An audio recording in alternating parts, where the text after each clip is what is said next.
Laisse-moi te dire quelque chose qui va peut-être te choquer. Ce n'est pas du hasard.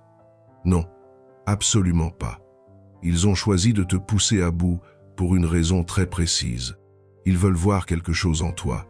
Ils veulent découvrir si tu possèdes cette chose rare, cette qualité que peu de personnes ont vraiment développée.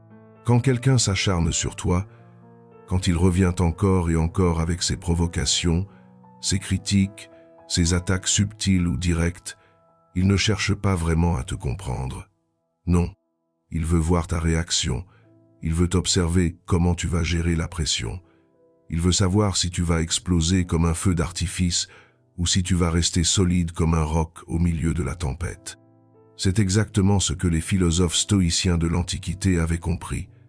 Épictète, Marc Aurèle, Sénèque, ces grands penseurs savaient que la vie nous envoie constamment des tests, pas des examens avec des questions écrites sur papier, mais des épreuves réelles, des situations où notre véritable caractère se révèle. Et devine quoi? Les autres le savent aussi, consciemment ou inconsciemment. Tu vois, ce qu'ils ne supportent pas vraiment, ce n'est pas ton calme en surface. Non, c'est ce que ce calme révèle sur toi. C'est ce qu'il cache derrière. Ton calme leur dit quelque chose sur ta force intérieure, sur ta capacité à ne pas être contrôlé par les émotions, sur ta maîtrise de toi-même. Et ça les dérange profondément.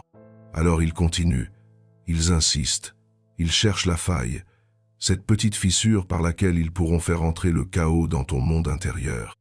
Parce que dans leur esprit, si tu exploses, si tu perds ton sang-froid, alors tu redescends à leur niveau. Tu deviens prévisible, manipulable, contrôlable. Mais si tu restes calme, si tu ne donnes pas ce qu'ils attendent, alors là tu deviens autre chose. Tu deviens quelqu'un qu'ils ne peuvent pas comprendre, quelqu'un qu'ils ne peuvent pas contrôler. Et c'est exactement là que réside ton pouvoir.